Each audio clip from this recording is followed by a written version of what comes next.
Ahora sí, buenas noches, buenos días. Martín, ¿cómo estás? ¿Cómo estás, Eduardo? Hola a todos. Hola, pues bueno, aquí empezamos nuevamente una de las aventuras más, y digo aventuras más porque siempre coincidir las horas, luego aquí ya tengo que tener un gráfico, porque ya ahora no solamente es a veces Martín, Australia, ahora cuando tenemos algún invitado, tienen varios horarios y bueno, hay que sincronizar 3 horarios en vivo y a veces es complicado. Pero bueno, Martín, ¿cómo te fue esta semana? ¿Qué novedades? ¿Cómo has visto todo? Sí, muy bien, muy bien. Acá en Australia todo muy bien esta semana, positiva, porque están levantando las restricciones del COVID. Am, Así que en la próxima semana se eliminan la mayoría de las restricciones, solo quedan muy poquitas. Y también abrieron el país a turistas internacionales, así que la gente está de muy buen ánimo. Y en trenes, sí, ahí vienen algunas novedades. Estamos preparando algunos videos con mi hijo Nico. Ujú, Así que no quiero decir nada hasta que tenga los videos listos, pero han salido muchas novedades, especialmente de Broad Limited, de Cato, y una especial de Rivarossi, a la gente que le gustan las locomotoras de logging o madereras. ajá. am, Vamos a tener un video muy especial sobre esas locomotoras. Así que sí, sí, muy, muy, muy activo, por suerte, en febrero. Sí, acá parecido. Bueno, realmente nosotros en México, pues a pesar de que tenemos semáforo rojo y todo, parece que no hay restricciones. Digo, la economía sigue caminando, no hay mucho que hacer, cuidarse. Es las recomendaciones que a todo el mundo le damos, ¿no? Realmente hay que seguir cuidándose, estar adelante. No hay más que hacer, sino No, pues cuidarse. Entonces, continúo. realmente, o sea, hay que estar adelante y pues bueno, el día de hoy trataremos un poquito de olvidarnos de todo eso y platicar. Un poquito la introducción. ¿Quién es nuestro invitado de hoy? De hecho, por ahí cuando publicamos, pusimos la pregunta, ¿quién es John? John Abatecola. Eh, y platicando con John, me decía, le mandamos unas preguntas y le dije, oye, necesito una foto tuya para poner. Me dice, no, es que yo no soy una celebridad. Y yo, yo creo que los que estamos en el ferromodelismo y más o menos conocemos que, no sé, por ejemplo, a Ken Patterson, a Mike Body, a, no sé, a Shane de Scale Train, a George Bogota de Soundtracks, para nosotros, pues más o menos sí son celebridades en el sentido de que están a la vanguardia, están haciendo muchas cosas y no solo comparten videos de trenes como tal, comparten, layouts, maquetas y todo un, no sé, extenso conocimiento. Entonces, para Sí, nosotros yo creo dentro del que medio, creo que sí se pueden llamar celebridades. sí, están como a la vanguardia, están como un paso adelante y son los que van marcando el camino para la gente que el segundo nivel que seríamos nosotros o los más amateurs al respecto, nos van Sí, mostrando un camino y bueno, van abriendo las novedades y marcan tendencias. En, en el mundo moderno de hoy serían como los youtubers para las generaciones más jóvenes, ¿no? Son sí, influencers, llamarlos así, influencers, esa es la exacto. palabra. Y no nos adelantamos, pero hace ratos platicábamos de un tema de la evolución del ferromodelismo, hacia dónde vamos y la tecnología. Y estas personas están a la vanguardia con videos, con muchas cosas, y la verdad queremos compartirlo. Sabemos que luego se complica el idioma.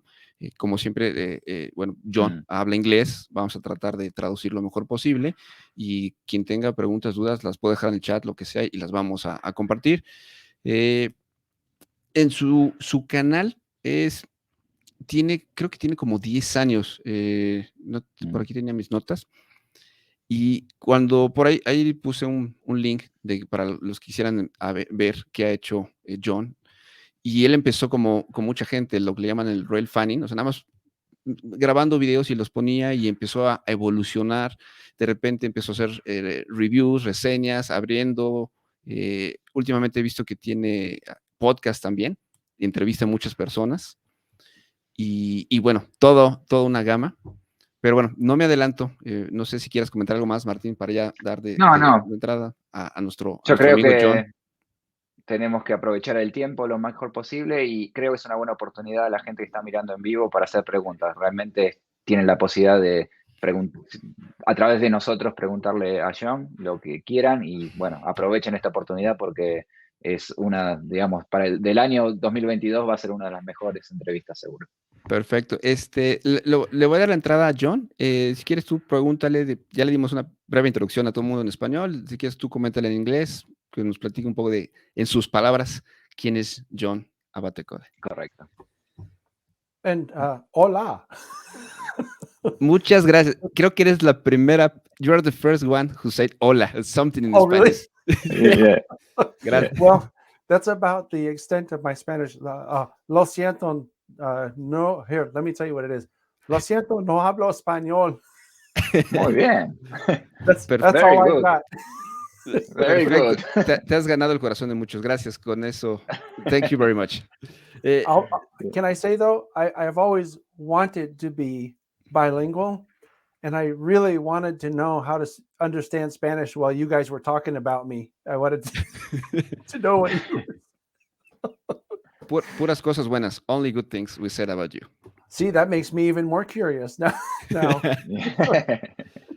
Well, the good thing with the technology we have these days, John, you can run the video after, and yeah, you can translate on. Oh, there you go. Yeah, that'll be good. Yeah. I'd like to get Yes. the link from you also when we're done so that I can share it on my social media. That would be nice. Of course. Of course. So yes. good afternoon. It's afternoon where I am. So yeah, in Australia it's good morning or good evening. No, just we passed the 12 midday, so Saturday 12:06 at this moment. So yeah, it's noon as they call here. It's not afternoon, it's the noon, just 12 noon. Okay. John, dimos una introducción de quién eres. En tus palabras, compártenos, ¿quién eres John? ¿Le traduces tú, Martín? Sí, yes. John, just the first question is very basic and sounds kind of aggressive, but who are you, John? Just basically. I'm just some guy from the United States who understands how to use a video camera, and I enjoy finding very interesting things for people to share with people. And luckily, over the course of the past 20 years or 15 years, something like that, I've been able to develop relationships with people here who have the things that are fun and interesting to share. So that's basically what I do. Is that fair enough? Fair enough. Of course. Algo importante que comentó John, dice que tiene 15, 20 años y lo que él dijo es, soy una persona de Estados Unidos normal que sabe manejar la cámara y comparte. Hace rato decíamos, sus primeros videos eran trenes y luego llegó una evolución. Entonces, esto es algo importante. Alguien que a lo mejor no era totalmente nacido de trenes, sino alguien que maneja la cámara, pues bueno, encontró una afinidad en los trenes y ahora nos comparte un gran canal para todos los que lo quieran ver. Y esto pues, nos lleva a preguntarle, ¿cómo surgió la idea de TSG Multimedia y cómo ha sido esa evolución en sus palabras? Digo, porque la hemos visto nosotros, los que seguimos su canal, de cómo ha cambiado sus videos. Entonces, Martín, si le preguntas, hablando de la cámara, ¿cómo se le ocurre crear su canal TSG Multimedia? Okay. John, you just mentioned like you're a guy with a camera. In our humble opinion, you are very good with the camera, and what you do is fantastic. So you created a platform, TSG Multimedia, and yeah, we would like to know and share with the people that are watching at the moment what is TSG Multimedia, how it started, the evolution, and what it is at the moment, please. Okay, well, I'll try to do it in sections so that you can do the translation and it won't be 100 things to say. So, okay. In the 1980s, the mid 1980s, I bought my first VHS camera, and I found that I really enjoyed making videos. Is that enough, Eduardo? Do you want me to pause, or do you want me to keep going? No, just keep going, maybe a little more, and then we translate. Okay, let me know when you've got enough to remember. So, I'm trying to make a long story short here. I think that the easiest way to say it is in 1998, I got, pro equipment, and because I knew I liked doing it. and I decided to start doing it professionally. And I quit my job at the time, and I worked professionally doing weddings and corporate videos, that kind of thing, birthday parties, just whatever anybody would pay to have a video of, I would do it professionally and get paid for it. And then around 2005, someone who was a friend at the time suggested that I should do videos about trains. Or it was 2004 when that happened. And the result of that was the first video that I came out with, Caltrain 2005. A lot of people don't realize, a lot of YouTube people who know me from YouTube don't realize that I have 30 such videos. 30. Different titles. Yeah, different titles about prototype trains, model trains, and just other, train related stuff that's on DVD or Blu-ray. We also did Blu-ray at some point. John, I think that it's time to translate. Si me falta algo, me avisas, Martín. Sí, dale, yo te completo. Empezó en el 98. Una persona apasionada por la cámara. De hecho, me comentó que salió de su trabajo y puso su propia empresa para bodas, eventos, cualquier cosa que necesitaran, donde alguien, un fotógrafo, un camarógrafo, y hacer videos. Después, aproximadamente, primero dijo 2005, pero corrigió, 2004. 2004. Alguien le sugirió que debería empezar a hacer videos de trenes. Y enseñó su primer video, Caltrain, que fue el primer video que hizo, pero al final está comentando que al día de hoy tiene más de 30 videos que editaron ellos de diferentes, pues bueno, trenes y cosas. Entonces ahí le dije que, bueno, creo que es momento de traducir un poco. Entonces, esto es muy importante para todos aquellos que quieran un poco estaba diciendo, de ver trenes prototípicos y personas que no pueden estar de cerca en Estados Unidos, buscar los videos de John, creo que es una buena idea. Okay, perfecto. No te faltó nada. Okay, John, sorry, you were Okay. that you have like 30 videos, a little more? Yeah, there's actually 30 titles. If you go Okay. to www.tsgmultimedia.com and click on the shop icon, there's DVDs or Blu-rays or digital downloads, and every title is available in all three formats. There are some, there are some additional titles available as digital downloads that are not my productions. They're a friend of mine, Mike Armstrong. Everybody on YouTube knows him as Coaster Fan 2105. Yes. As a matter of fact, Mike, since I'm mentioning him, he filmed this entire video. He did all the recording for the TSG Multimedia release of Coaster San Diego to. Sorry, it's glaring. My TV is glaring. He did all the video shooting for this video because he's a big Coaster fan, and was his home rails, if you will, was in San Diego at the time. And I remember. Sorry, go ahead. Yeah, sorry. John, where is home for you? That's where you live at the moment. I'm in San Jose, California. San Jose. Okay. Yeah, it's in the Bay Area, near San Francisco. Oh, great place. Yeah, California is a very big state, and I tell people I'm in California, and they say, "Oh, I'm going to be in Los Angeles next weekend. Maybe we should get together." It's like, no, that's 6 hours away. No, but well, I think the people say Frisco. Is that correct? They live near Frisco, San Francisco. Yeah, people that aren't from this area say that. People from this area just call it the city. The city. So, yeah, it's the city. Nice. Well, I've been there a few times. It's a nice place. Yeah. Oh, cool. I love all the places near the bay. I really like the Bay Area. I've been here since 1986. And I can't really imagine living anywhere else. I'm not really from here originally, but I've been here more than half my life, so I consider it home. That's good. That's good. Just I want to interrupt 1 second. A friend just came in the channel, Human City Junction. He's a good friend. I've been follow videos. I think John too. You know him, so I want to say hello to him.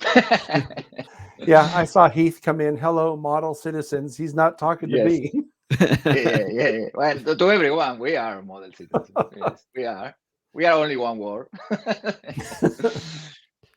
Yeah, Okay, no, that's well, good. eh, eh, you said that in 2004 you start with trains and you have all these DVDs, Blu-ray, and different formats. But then we saw that in your channel you have an evolution. You have like reviews, like layouts, and lately you have podcasts and you have many interviews. Uh, Mhm.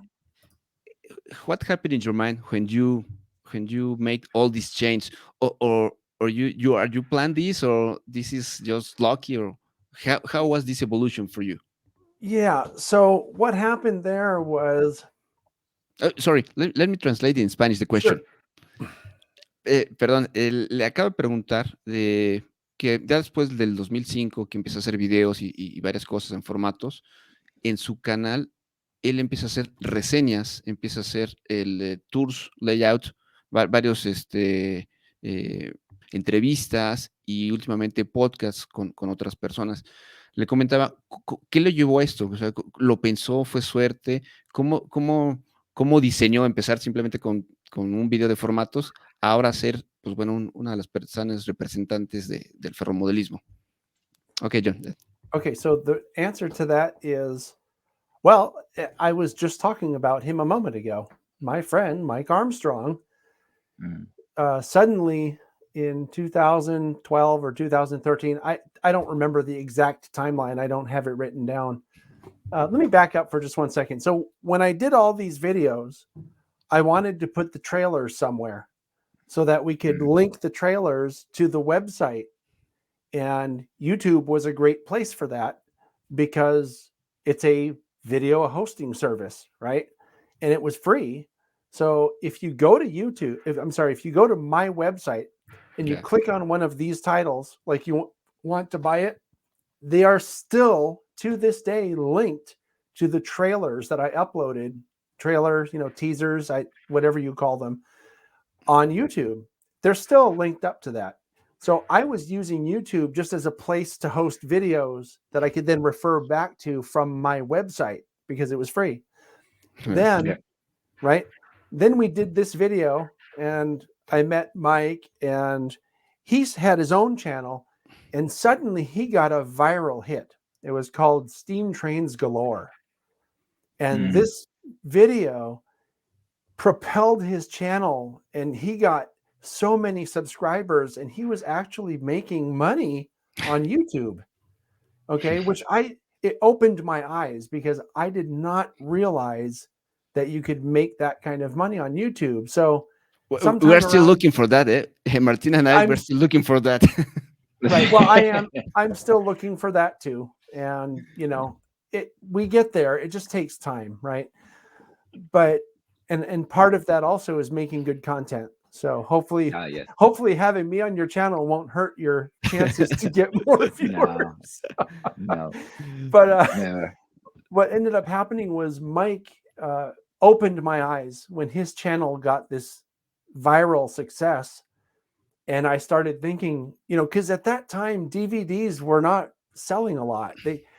When we Mm, first started in the mid 2000s, like 2005, 2006, 2007, we were selling a lot of DVDs.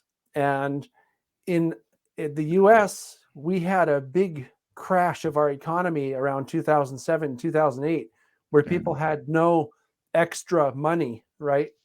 So people stopped buying stuff like like train DVDs. And so the DVD sales really dropped off.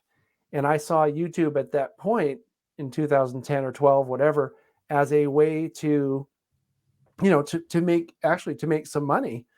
So in 2000, I have to back up again. In 2005, it was just slow. The video production was slow. And I took a sales job at a retail company. And so I was working in 2005 to 2015, I was working a regular full-time job. So doing these videos, it was kind of funny. I bought a laptop and I edited all of these videos at work. in between customers. So I was trying to make the most of my time there. Anyway, so when I realized you could make, and then YouTube to me at the time was kind of like, my attitude about YouTube was it's free, so I don't concentrate on the quality. I just concentrate on trying to get some social media, something out there so that people can go, oh, well, what is this?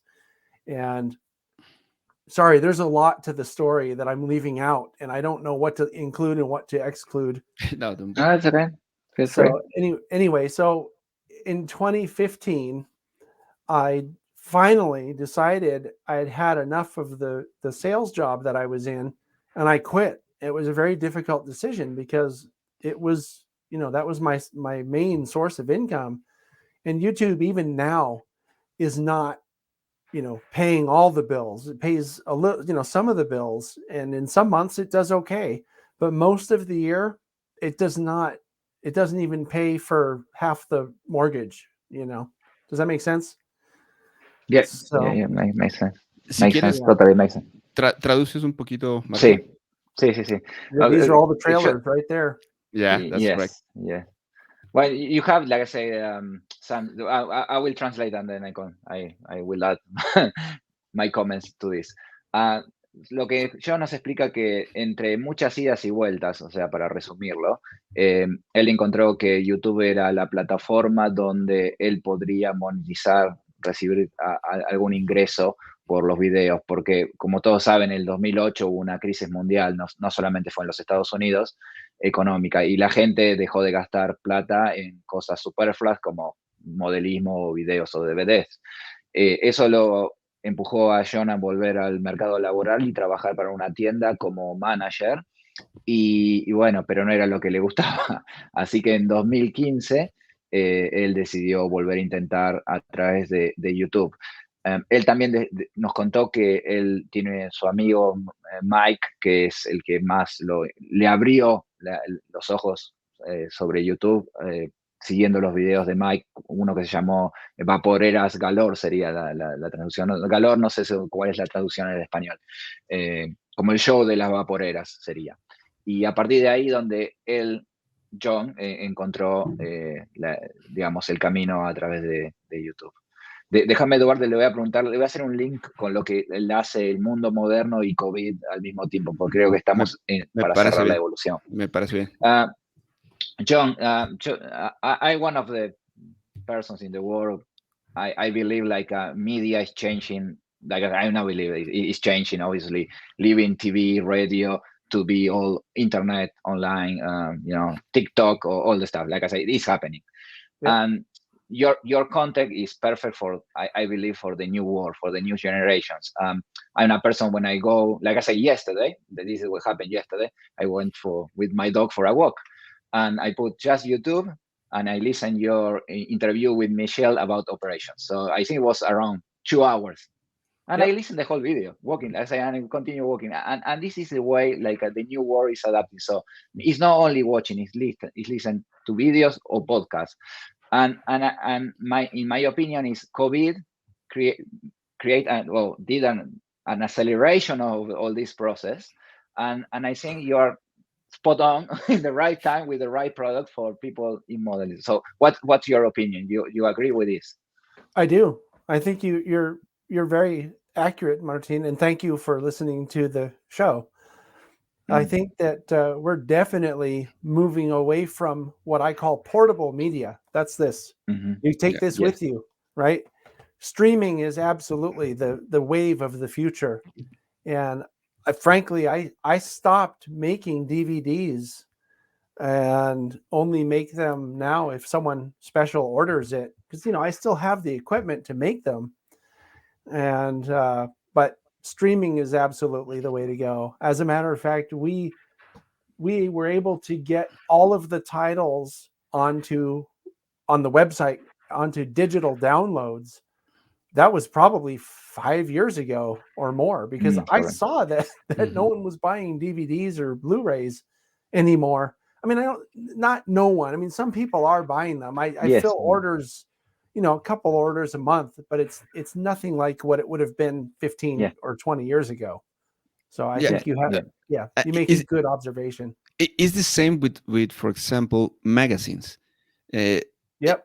in the old days, if you want something about model railroad, you go and find a magazine or subscribe to something in paper. Right. And today, you just need to look into YouTube or internet, and you find everything free. And that's a new market. It's a difference. Here's something that you can translate for the viewers. One of the challenges, I think, of having everything for free is that a lot of what you can find is not that good. So you really have to figure out which one is worth spending your time on, because that's important, right? really important. So for one of the reasons, and this actually goes into, I started to talk about how YouTube originally was just a place to put my trailers, and I wasn't concerned about the quality of the other stuff because I was hoping people would buy portable media. That's what I was selling. Well, when I realized that YouTube could be a vehicle to earn money, I changed that. And it was around 2015 when I got really serious, because I quit that job that I had and decided, I'm going to make a go at this YouTube thing. And the quality around 2015 to 2017 improved a lot, because I was much more focused on quality, because I can see that streaming is where things are going, like Martin said a moment ago. And since then, I think, whether it's justified or not, I've sort of built a reputation for having high quality content. And it's only, I'm lucky that I know how to use the camera, and I know how to use Final Cut Pro, and I've been learning a lot about the John, live. something else I need to add on that. It's not only the quality, because you can have the best camera, you can do the best videos, but you have something not many people or YouTubers they have. Like, you have a network of people, they know you, and for example, that video you create about the caboose of Union Pacific, they restoring. That's unique. To find that is unique, and that's what the people want to watch. Let's say I can put the best camera running my layout locomotive I bought from, but who cares, really? Let's say how many of those ones are around. But to find a person who's restoring one of the first caboose from the Union Pacific, that's amazing. So I say quality plus network plus, and being a good person with clear in your head, like you said yesterday in your podcast. Okay, is sharing with buddies. Okay, we're doing this sharing with buddies because we want to share this moment with other people. So you have clear. So you see, it's a lot of components, and that's what your channel is so good for many people. Let me translate that, because it's important. It's important. Yeah. John comentó algo. Estábamos diciendo que hay una evolución, que antes tú tenías que comprar revistas, buscar DVDs, videos, y pues era más complicado. Actualmente, con la pandemia y todo lo que ha pasado, pues te metes a YouTube o buscas en internet y encuentras prácticamente todo el material gratis, pero hay algo muy importante que creo que no lo habíamos comentado como tal. No todo el material es de calidad. Correcto. Desgraciadamente, en México tenemos una expresión que es: cualquier hijo de vecino toma su celular y hace un video y ya es youtuber. Pero hay que aunar que, o sea, no solamente necesitas calidad, o sea, no solamente estamos hablando de las cámaras y un buen micrófono y sonido, sino grabar cosas que realmente aporten al hobby. Y Martín hizo un comentario. John hizo un video de una actualización de un caboose de Union Pacific, y prácticamente creo que es el único en la red que ha hecho eso. Entonces, eso es algo importante que creo que de ahora en adelante vamos a decir: está YouTube, está todo, busquen, pero no se queden con el primer video que vean. Es decir, a lo mejor yo puse un video hace poco, uno de grafitis, pero yo le dije: ¿saben qué? Yo no soy experto en grafitis. Esta es una forma de hacer. Si les gusta algo, tómenlo. Pero vean más. Vean todos los videos de cómo hacer un graffiti, y al final ustedes toman la decisión. Creo que eso es algo muy importante que yo no estaba platicando. Entonces, cerrando un poco el punto es: sí es gratis, pero hay que fijarse en dos cosas, como dice Martín: calidad de la imagen y del video, pero calidad de lo que estás mostrando. Exacto. El trabajo. trabajo. Oye, el mensaje también. perdón, Y el es que mensaje también. y el mensaje, obviamente. Nos saltamos la pregunta, no hemos preguntado su esquema favorito, si quieres. La Digo, pregunta de rigor. sí, Okay, si quieres. le digo yo. Sí. John, now it's coming, just getting a little away from where we were talking, but this is a question you need to be 100% honest. It's super important, and this is where everything goes. So very easy. What is your favorite railway? Like I say, it could be, I don't know, Union Pacific, for example. Favorite locomotive could be the big boy. Just what it is. We would like to know from you. And this is very important. No pressure. Yeah, no, I hope you're not terribly disappointed, Martin, when I tell you I don't have a favorite. I really don't. That's good. Okay, That's right. I really don't. Now, That's right. I will say that I like a good story. So I don't care if it's Union Pacific or Southern Pacific or Western Pacific or Santa Fe, or you'll notice I'm using all of the railroads that are on the west side of the United States, because those are the ones really that I know. Amtrak. Right? BNSF, Amtrak, whatever. Yeah. All of the ones that you've seen mostly on my channel, right? Because I don't really go to the East Coast. So it doesn't really matter to me. And I like all different stuff. If it has flanged wheels and there's a good story to tell, that's all that matters to me. So, I mean, that's great. Does that make sense? I mean, I don't really. Yes, of to course. Me, yeah, this might ruffle some people's feathers or break someone's heart. To me, having one favorite of something is like it's something for kids. That's what kids do. That's what children do. Now, I'm not saying that you can't be passionate about your favorite railroad and you want to model that, but if you're just trying to tell stories and if you're being interested in telling stories that other people want to share, you can't have one favorite because it really limits the scope of what you will focus on. Perfect. Does that make sense? So totally sense. That's what we want. That's what we want to hear. This is a provocation of things. Yeah, well, I mean that's the honest answer. I mean, if I want to hear only about Union Pacific, I'm not going to have. I mean, there's plenty of stories, but I don't know all the Union Pacific guys. If I want to hear about Union Pacific, Southern Pacific, BNSF, Yosemite Valley, which is another big series on the channel, Model Railroading with Jack Burgess. Yeah. I mean, that's another topic. If I'm only interested in Union Pacific, I never would have talked to Jack Burgess, right? And that's a big opportunity lost because we're friends now. So. Yeah, no. And before we translate this, John, that's the reason of the question. Like, we say, and Eduardo, I think, shares the same. In my case, okay, I'm UP fan, but in my layout, I run whatever. You can see the French train locomotive or a German or doesn't matter. It's just I think it's very Latin American kind of culture passion, close to soccer, where you're a fan for something. But I watch all the videos, of course. And that's the thing, and that's the honesty we want, and that's good. That's perfect. You're a very smart person. I like it. Well, hey, you need to translate that part real fast. Let them know how smart I am. Yeah. Inteligente. Sí. Inteligente. Very good. Muy bueno. Una muy buena respuesta que nos dio John. Él prácticamente dice que no está enganchado con una sola línea. O sea, le puede gustar Union Pacific, BNSF, cualquiera.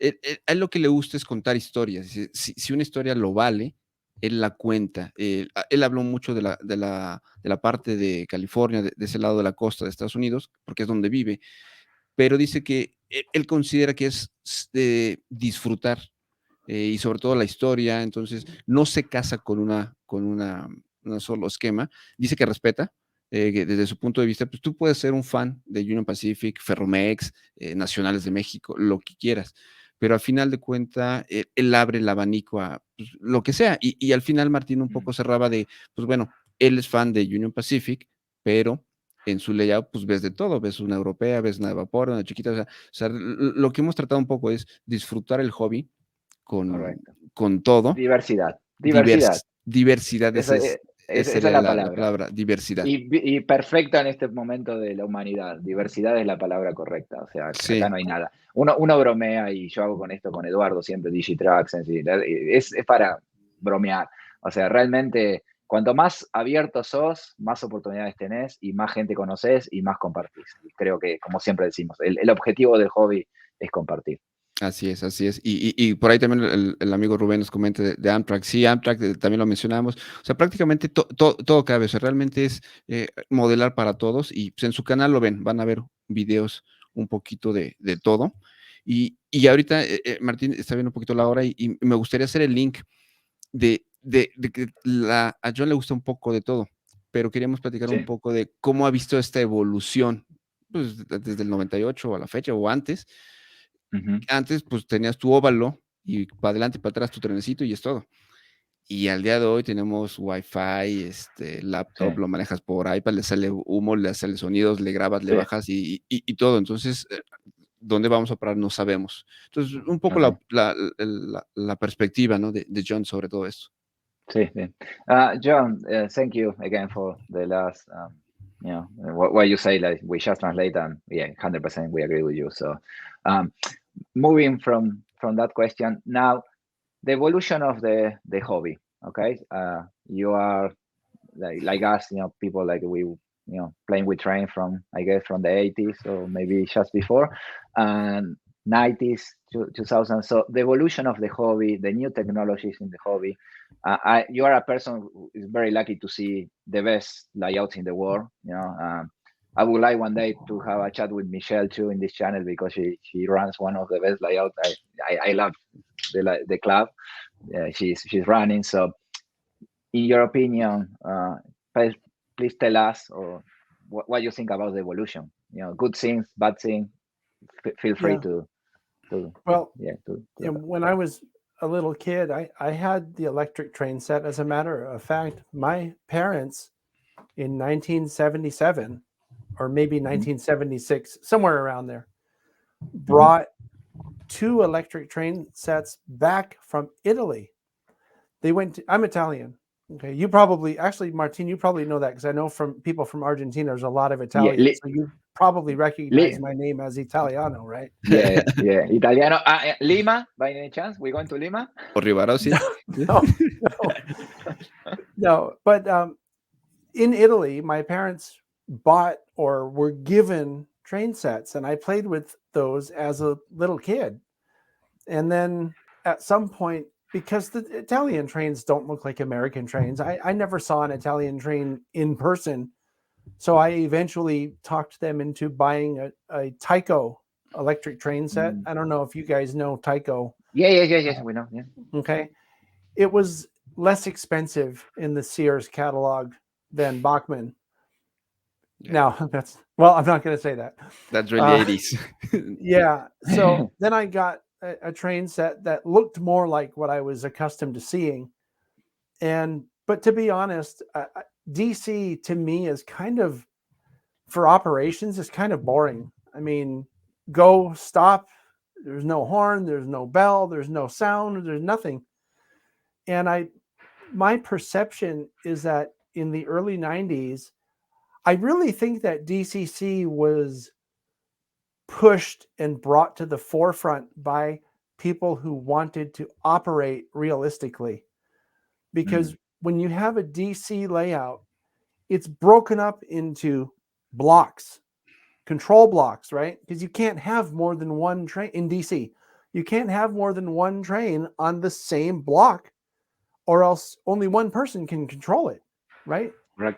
So what people wanted to do in the late 80s, early 90s was have control of more than one train in the same block so that they could operate the train and not operate the layout. This is the way it's been described to me, and it makes a lot of sense. You want to operate your train. You don't want to operate your layout, turning stuff on and off to get to certain places or handing off a control of the train to somebody else because they have the throttle for that block. That's not fun. That's not what real railroaders do. They're in a locomotive until they're done with their shift. And frankly, one block is not a shift. So, right? So they came up with DCC, which I think for operators is a great thing. If all you want to do is watch it go around and around and around, then DC is fine. You don't have to, you don't really have to do anything. You just turn the knob and make it go. So, I always say the difference, to add, sorry, is like DC is controlling the track. DCC is controlling the locomotive, basically. So I make it simple like that. And people don't want to control the layout. They don't want to control the track. They want to control the train. That's exactly. So I think that the, I guess, invention or the standardization of DCC by the NMRA, which is very, very important. If the NMRA did not standardize DCC, I don't think it would have gained the same kind of popularity that it has now. But if that hadn't happened, or let's just say that because it did happen, it opened up a whole different way of operating where people could really simulate the jobs of a railroad. And now we have entire operating sessions, which you mentioned before. It was something that we just talked about on TSG Live, Talking Trains with Michelle a couple days ago. I think it's really important for operations to have that individual control of a locomotive instead of controlling the track. So I think that answers the question. Yeah, let me translate that. Yep. Yes. La parte que John nos comenta de entre DC y DCC, voy a empezar un poquito de lo último que comentó Martín y John. Prácticamente con DCC tú puedes manejar la máquina, no te la pasas manejando las vías o la maqueta. Cuando tienes DC solito, pues nada más da vueltas y vueltas. Si quieres enfocarte a lo que es operaciones, que vamos a tener, yo creo, una plática con nuestro amigo Joe, que bueno, que no es Joe, es Kernet, el que platicamos la vez pasada también con el Chapo, que nos platica un poco de qué es operaciones. Para aquellos que no están familiarizados con la palabra, operaciones, pues es prácticamente llevar a tu maqueta la realidad de cómo se maneja un tren, carros cargados, lo mueves, turnos, el silbato y todo eso. Y eso solamente se puede hacer con DCC. En un mismo bloque puedes tener 3, 4 trenes al mismo tiempo, que antes con DC, pues no, tenías un bloque y solo tenías una sola máquina. Entonces, mucho el resumen que dice John y Martín platica un poco es, DCC te lleva a manejar la máquina y no estar manejando una maqueta. Para aquellos que han tenido oportunidad de ver maquetas grandes no, la palabra antigua a lo mejor no es muy bien usada, pero de puro DC, pues tienes switch por todos lados, le subes, le bajas y te la pasas moviendo la maqueta y no manejas el tren. Entonces, eso es algo importante que DCC nos ha llevado y mencionó, ¿no? Por ahí que la NMRA las normas ayudó de la mucho. NMRA. Sí, porque si no tenés el clásico como pasó con MTH y DCC ante DCS. DCS. O sea, eso podría haber pasado. Is he doing a good job, Martin? I can't tell.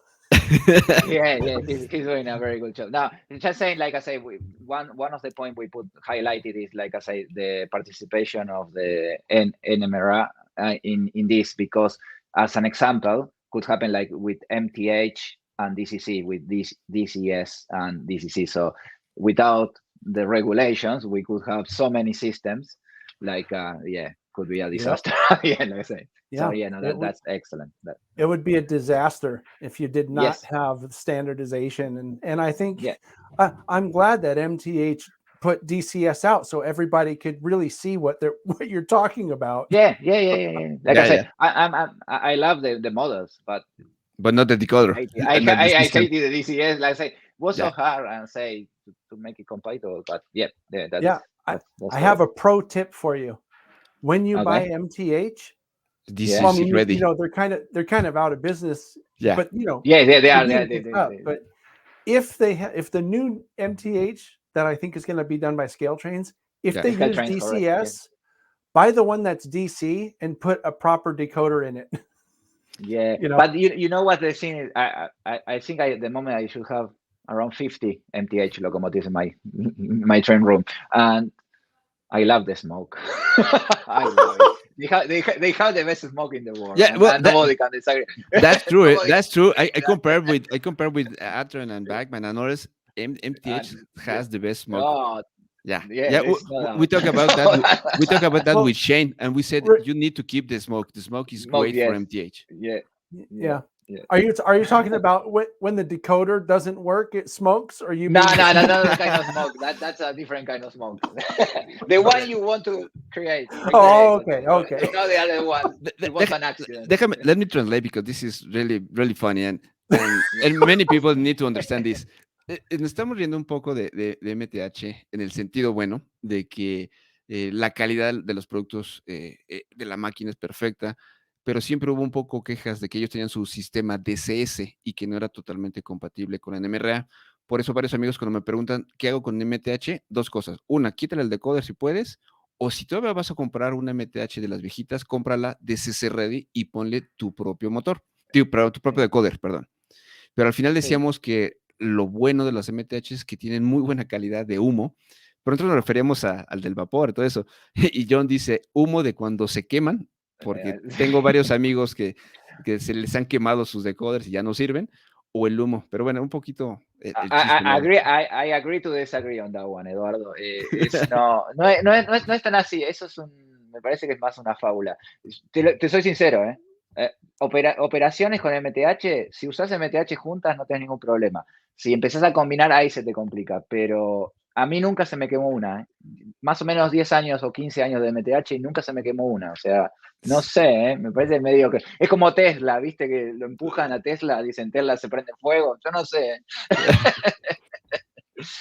Sí, John, we having fun because I say to disagree like MTH.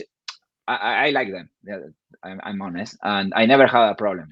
I know people they say that, and I say like it's like Tesla. You know, they always say they burn the electric cars. You know, they burn, they crash all the time. The battery I don't think it's so true. So yeah, Well, we were talking about.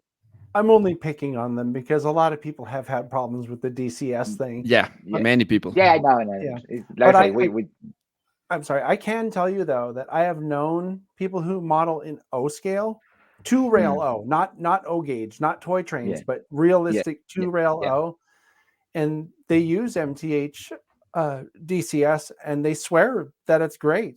And you know, I tell them, well, maybe for O scale it's really good, but a lot of people in the other scale that MTH was HO, they don't like it as much. They would rather have an NMRA standard DCC decoder so that it works the way they expect it to more times than the MTH one does. We'll put it that way. And look, John, this is happened with all the brands. Like in my channel, I receive comment every time I put a Broadway Limited.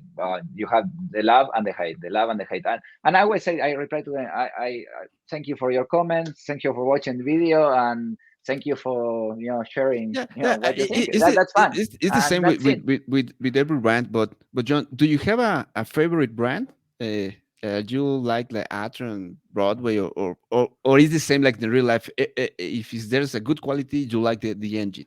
Yeah, if it's good quality, I like it. One thing I will say about Broadway Limited is that I really enjoyed their presentation. And what I mean by that is when you get the box, and you open up the box, almost every time it's like, wow, this is nice.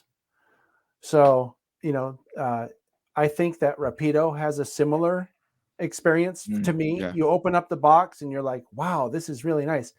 I'm not saying that I would put Broadway Limited on the same level of quality or anything else as Rapido. I think Rapido is absolutely among the best. Like they have really pushed people to become much better than they were before. I think Scale Trains also has pushed people to be a lot more detailed, right, than they were before. And I think that Athearn has really stepped up their game with their Genesis to be as good as the scale, detail wise, as far as, and Atlas too has put out a lot more nicely detailed models. Yeah. I don't think Kato or Kato, people call it Kato, it's Kato, but I don't think that they've really made a big effort to get more detailed.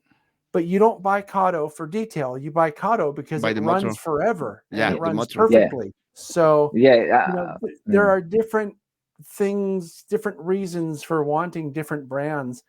I mean, as far as I'm concerned, as long as it runs properly and it does what I want it to do, meaning it goes when I want it to go, it makes the sounds that I want it to make, and it's fun to use, that's a winner to me. Yeah. And the reason why is because if it doesn't work, it's not fun.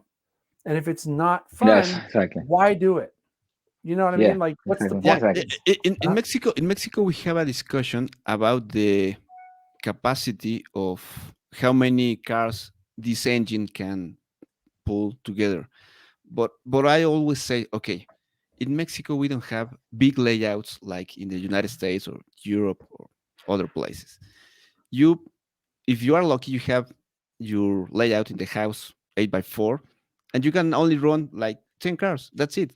So it's not important how many cars can this engine move, because there are no big layouts in Mexico.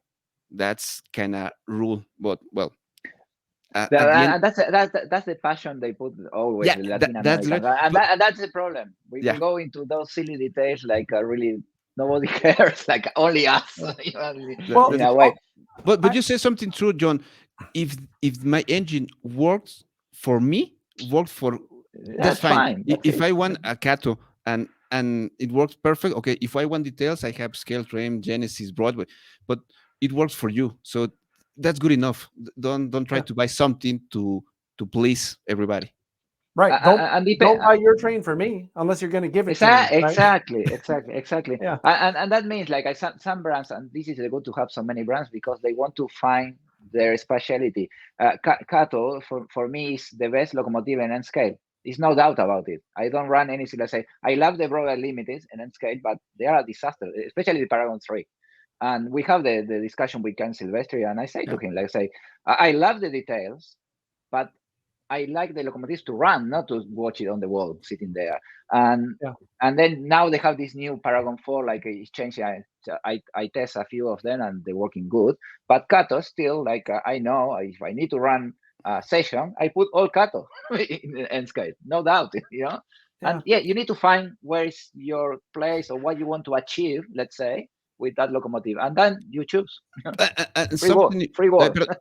Algo importante que voy a decir en español. Ahorita hemos hablado de marcas americanas, prácticamente gran calidad, porque es lo que dominamos de este lado.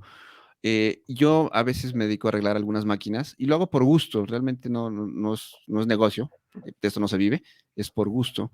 Y me ha tocado arreglar máquinas europeas.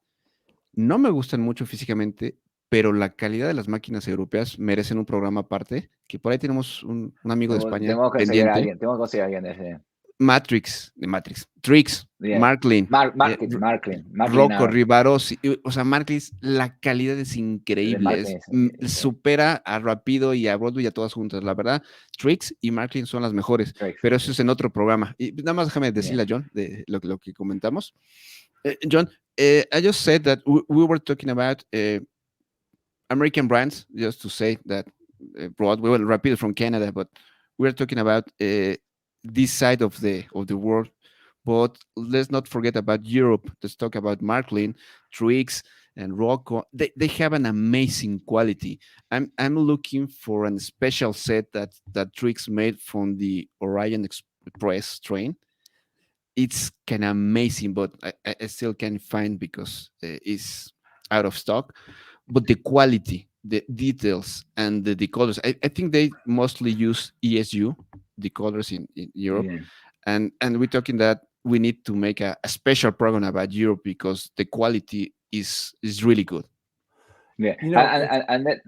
Sorry. It's interesting that you mentioned that, Eduardo, because my understanding is that the European market, the people are far more choosy. I don't know how else to say that. They're very particular. What is choosy? Sorry. Particular. Picky, like, They're picky. Yeah, I know. and they want stuff that is good technically. And I've heard that, for example, people in USA, Bachman's kind of like, sometimes it's okay. Yeah. Usually it's not that great. If a person comes on, I spend a lot of time on social media in the train groups, and I see people a lot of times come on. They say, "Oh, I'm new. What train set should I get?" I saw this Bachman train set, and everybody responding to this person says, "No, no, no, don't get Bachman because you want it to be fun and it won't work." And they give you all this very bad news. But my understanding is that Bachman in Europe is It is a, really, really good, yeah, right? I think they have different quality. We Uh haven't huh. spoke with someone in Bagman, but I believe they have different quality. They have They different do. models, and Yes, yes, I they have a have. Bagman. I have a Canadian National Bagman. It's great. That's it. But it worked fine. But when I saw European videos and reviews, they talk about Batman that is one of the best in Right? Europe. Yeah, they Yeah. have two markets, and the other one, don't forget the Australian model too. How Oh good they're coming, and yeah, yeah, a that's right. good point for you, John, and Eduardo.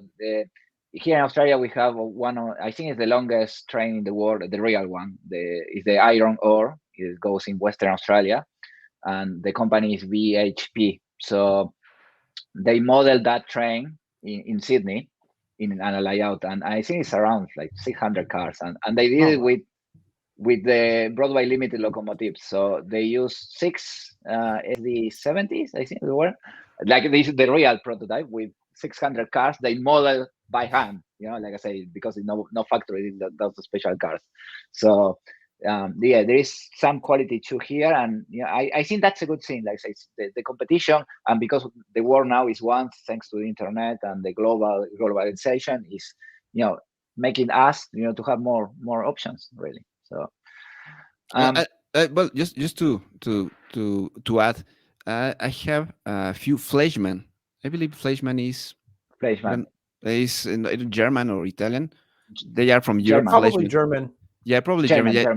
Fleischmann. these Fleischmann are around 80s, and I just made an upgrade with the sound and decoder.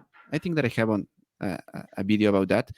But my point is this Fleischmann from the 80s, and I choose one of Atron or Atlas from the 80s, the quality is so different. Even the Fleshman from the 80s is better than most of the engines today. Not the Genesis, not the top line. I'm talking perhaps some. I don't Well, want to say any run, but uh, the point is the quality even from the 80s is excellent. And Eduardo, the Atlas one. I used to have my switcher SW something. I can't remember exactly now. From Atlas, it was made in Austria, so under the European in an European factory, and that was thing that was a brick. If I put it, makes a hole in the ground. Because heavy, powerful, and it's still running. I just put a decoder, like a good decoder, and it's still running, and it's from the 80s. I That's think it's worth mentioning, you mentioned Atlas. That's one company that has very, very good, very consistent quality. Some of the mm, models are a little bit less detailed, yeah, but they run really well. I get a yeah, lot of Atlas locomotives come across my desk when I'm doing the what I call product spotlight, and they're yes, all yeah, really good. yeah, yeah, So, I yeah. mean, they're kind of, it seems like people like to talk about scale trains in Athern, yeah. but people Yeah, they don't talk, forgot. They forgot right? that. Yeah. People don't Mm. talk so much about Rapido, which is a mystery to me. That's, like I said, I'm a I, big I, I Rapido I fan. I have one reason: the price. Uh, The price. yeah, but They worked. I know the quality and it's excellent, mhm. and I still need one of in my fleet. But I Mm. think, for example, for Latinos or Argentinos, Mexico, the price of Rapido is too much. I don't want to talk about the economy, but perhaps $300 DCC sound Rapido is extremely too high for Mexico. Yeah, I think it's like $339 here. Yeah. I know. But if you have a local train shop that you can go to, a local hobby shop, LHS as they call it, you can well, at least where I live, you can find it for 20% off of that.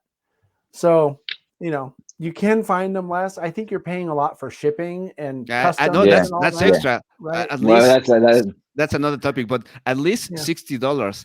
And then in Mexico, you need to pay extra tax. So a Rapido direct from Canada is like $400. It's too much. I'll tell you what, though, Eduardo, if you ever have the option to buy one because you need a particular model that they make, you will not be disappointed. Yeah, I can tell you that. Yeah, perhaps this year. I have plans for that, and I have a trip maybe in the middle of the year, and I will have gone to this year. Yeah, Rapido. I have the like I got one last year, the bad car, the diesel car, like amazing, and now they released the steamy car that used to be like smoke, and I think now it's coming with sound. And you say, the quality is great. Sorry, John, just going in Spanish. Eduardo, me encantaría hablar de Jack antes que pues está yendo el tiempo. Sí. Me encantaría esa parte. De hecho, lo que te iba a decir, si quieres traducimos y toca el tema de Jack, sí, porque yo también me quedé con eso. Dale, traducilo y yo voy con Jack. De la última parte que estábamos platicando un poco de la calidad, estábamos mencionando mucho de que las marcas europeas, le comenté que incluso yo estoy arreglando unas Fleischmann que las convertí a DCC, y la calidad de una Fleischmann de los 80s le gana a muchas de las marcas actuales, muy buena calidad, y estamos diciendo que, pues bueno, que es importante tenerlas en la mira. John mencionaba que la marca, bueno, en México es Rapido, en inglés Rapido, como lo quieran decir, que es de las mejores, o Rápido, como lo quieran decir. Y en el canal hicimos una reseña de los Well Cars de Ferromex, unos grises, los mejores que he visto, el peso, los detalles, muy buenos estos Well Cars de Ferromex, de Rapido. Y estamos mencionando que por qué no hay tanto conocimiento, y le dije que, pues mira, en México es muy sencillo, el precio. Las máquinas Rapido promedian en $300, $40, $50 de shipping y taxis, te salen como en $400, que es una cantidad exorbitante para México. Pero bueno, sabemos que este hobby es un poco de sacrificios, y vemos si en este año se puede adquirir alguna o algo, y se recomienda, ¿no?, a aquellos que puedan comprar una máquina de Rapido, que es canadiense, por lo que nos comenta John, que él ha hecho reseñas y las ha visto y sabe de eso, son de las mejores. Entonces, pues esperemos que en este año tengamos por lo menos una en el programa. Y ahora sí, un poquito ya para la parte final, Martín quiere tocar un tema de una de las personas que es amigo de John, y Martín y yo somos fan, porque él es... Fan, yes. Creo que es el padre de los Rivet Counters, podríamos decirle. Sí, el dios. Sí, o sea, el Messi del Rivet Counter. El Messi del Rivet Counter podríamos hablar, y a todos los que por ahí nos llegan a ver en México, él es el papá de todos los cuentarremaches que existe, pero la calidad de su trabajo es impresionante. Entonces, Martín, adelante, pregúntale. Sí. No le voy a decir eso del River Counter porque me va a tirar con un cascote. No, de realismo, ya creo que por ahí ya se sé, pusieron. En buen sentido. Sí. John, we would like to go to a point. I think this is my humble opinion again. I don't know everyone shares. You have something as I call the cream in your channel, the top of the top, and is the shows you do with Jack Verges. Is how you pronounce his last name? Okay, so to give you an example, my son one day he say, "Why he's not my grandfather? Because he loves his layouts, his work, so he would like to." Yeah, he could be the perfect grandfather for me. He say my son, so he loves him. And here we have these things. Some people call it, we're talking in a good way, okay? Like he's like they call the River Counter because the level of he's perfect. Really, he's perfect. He can model anything outside the box. So, how is he? Like I say, he's. I guess to share time with him for a model person it will be amazing. So, how is he to work with him, to do the shows, to run a train with him? Could tell us, share, because he looks one way on the videos, and I'm sure he's a great person. And yeah, share, if you can share about him anything, would be good. The cream on the top, John said. Yeah. Jack is a very kind person. First off, he has a look to him. He looks very intense. I've noticed. Yeah. Very, I don't know how to. Yeah. That's the way I mean. That's the way. I don't know how to put it in words yet. Yeah, but I can tell you, there's a couple things I'll say about this. When I go to work with him, he's very, very professional. Very professional. I mean, I show up and he hands me the stuff. He already thought of what he wants to talk about, and he wrote notes he types up notes, right? That he has a whole packet. I have some sitting here just off camera that I would show you if I can reach it. But then the other thing is, actually, let me just reach it, because this will demonstrate what it's like to do videos with him. Okay. Okay. Sorry, this is going to be very boring for you. Yeah, no, that's okay. We love live action. Yeah. This will give you an insight into what it's like to work with him on videos. So we have a video coming out. I think it's on the 4th Saturday of this month. And it's all about the Yosemite Valley 330. That's the car that's on these pictures. Okay. Here's some more stuff that we were going to talk about with the pictures. Okay. Here's some more stuff that we're going to talk about. This one doesn't have any pictures, but that's okay, because on the next page, guess what's on the next page? Pictures. And that's one car. That's only one car. There's a diagram here of how he did something. Yeah. More pictures. So, and anyways, this is about. This is a total of, I think, 11, 12, 13 pages. Okay. That's amazing. 14 pages. I'm sorry, I lied. It's 14 pages. Okay. In addition to that, he hands this to me. Guess what this is? This is all the pictures I need for what we're going to talk about when I go to do the edit. Okay. Very organized, very professional. And the really cool thing about working with him is we're friends now. We're friends. I would even say that we're pretty good friends. When I started my Patreon, you know what Patreon is, where people can give like $2 a month or whatever. He was the first one to sign up to help out. And most of the time, we're not talking about this stuff. We're laughing and making jokes, about things and talking about other things that are not even train related. So, and hearing you talk about it earlier, I think that level of comfort with someone comes. I'm trying to think of how to express this. Comes from an attitude on my part that I'm interested in what the person has to say. I'm not interested in getting something from somebody. A relationship with me is not transactional, where you have to give me something or else I'm not interested in you. I really think, guys, because you were talking about, the content's really good, and how do you find a guy that has a caboose in Wyoming? Now that was really handed to me. That was a friend of Michelle Kempema's that had the restoration business in Wyoming.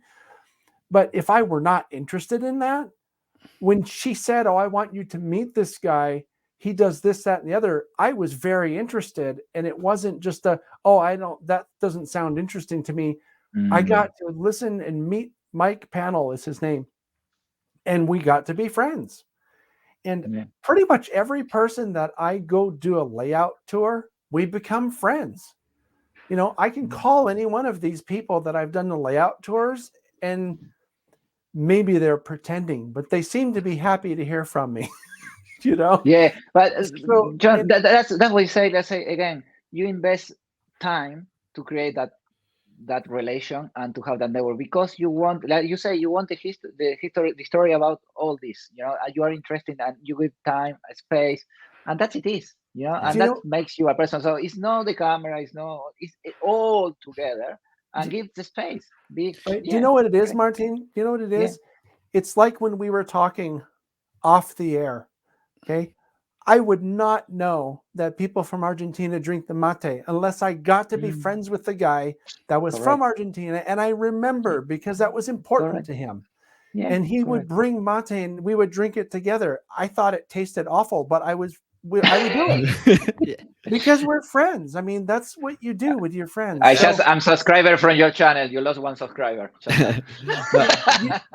Oye, voy a decir algo importante en español, algo que creo que también es la pasión. Ahorita traducimos lo que comentó John, pero creo que es esta pasión que se comparte.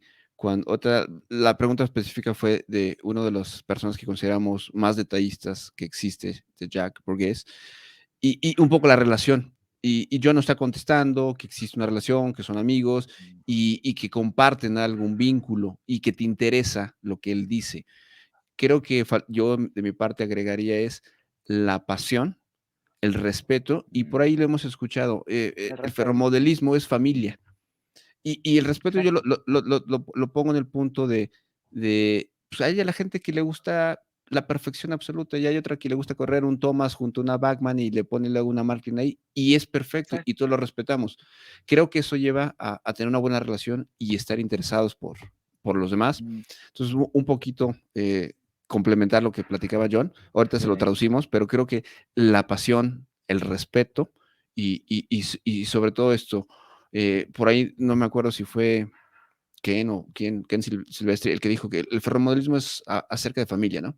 Que no nada más es padres, hijos, también son personas, amigos. Mira, me gustaría, o sea, traducimos primero Jack y después déjame decirle algo. Y le quiero preguntar sobre Michelle también, porque Michelle es una importante persona y no estamos dándole espacio. La verdad podríamos hablar por horas con John. I want to add something if I can. When you're done, when you're done translating, I want to add something, please. Yeah, we just want to translate about John, Jack, sorry, and just you're okay with that. So yeah. Can I add to that? Go ahead. Yeah, because Martin, you asked me, what's it like to run a train with him? And I'm going to tell you something that most people, I think, don't know. Jack doesn't run trains. That's not his interest. He is not an operator. He is a builder. Okay. So while it is true that his layout was actually built for operations, and he has a very good op session scheme, he does not go out and run it. He only turns it on when there's a visitor, and even when there's a visitor, he doesn't run trains. He shows people what's there, because if you think about it, and he and I have had this conversation, and I told him his layout is not a model train or a model railroad layout. His layout is a museum exhibit. Yeah. Okay. Yeah. That's the level. I agree. Yeah. Right. That's the level of fidelity to the prototype. He took it to a completely different place. And I have not seen anybody's layout that is as exact as his layout. There's a joke that we have sometimes that if it's not on the layout, it must have not existed in real life, because it's not there. Exactly. Right. So the other thing I want to mention that I think is kind of goes into the timeline of the channel. Remember, we were talking earlier about the timeline of the channel. And I mentioned that I got a lot more serious when I quit my job in 2015. And then around 2018, there was someone that I was doing videos with here who I think that he wants people to believe that he's an expert, but he isn't really. And you can tell sometimes, he makes mistakes. I mean, everybody makes mistakes, but these are pretty obvious mistakes. And I guess we lost Eduardo. I must have really made him angry. No, No, I'm just kidding. But just continue because we still live. okay, okay. So anyway, in 2018, I started doing the videos with Jack, and it was really refreshing to have this level of preparation and professionalism, because before that, uh, I didn't really. I was working with someone that was habitually unprepared and kind of what we call flaky. And Yeah, I looked up in Spanish, I think what you say is perezoso y no perezoso, le yeah, gusta trabajar. yeah. You know what I'm Muy saying? bien. Yes, Yeah. 100%. So, so Yeah, it's just a real treat and an honor and a privilege to get to work with someone like Jack. yeah, So, yeah. anyway, I And wanted again, to add that because the contrast yeah, is very yeah. stark. Well, and that's the thing I imagine, and that's the reason the question is to trigger this conversation and you to open about that person, because what you see is not what really it is real, because you only see maybe 1 hour of, I don't know, maybe 1 week there Yeah. in the show, And and I have the chance to meet people similar in Australia. Like in Australia there are modelers like really not like him, but just maybe one step down. And until you meet the real person, because you have the model and you have the real person, you can connect the dots very good. And I always have the impression, Chuck, because he's humble enough to open his museum to everyone, oh, and that's what. yeah, Martin, And he loves to show it to people. If you're ever yeah, in this area, or Eduardo, if you guys are ever around here, I can take you to his place, and I will go. It's he my would be one of my happy. trip. Yeah, Yep, it's one of he my would be trips happy. next year, so I will be there. So I'm sure Yeah, we'll meet. yeah, And look, before I we translate, is yep, something else we always say in this channel. We call people like you, Jack, or other people. We call celebrities to say somehow you are, in relation is like that war, or the top of the model, but you have something in common. You are humble people who like to share the hobby. Like, I know many people, they don't even get out, one step out of over the floor, and they are horrible people. They are greedy. And they're true. And you know what I'm talking. There are people in all the hobbies. It's not only model trains, and that's one thing. This channel we share with the people. I say, you are humble. Yeah, you know your stuff, but you are open. You like to share, and that's what we're looking. This is a hobby. And again, going back to your interview from yesterday with Michelle, the hobby is to share with our bodies and yep. meet people. That's it. One of Yeah. the things, Martin, that I want to say about that is we have another. I have a lot of videos. I was looking the other day. It's just like 1,400 videos on my channel.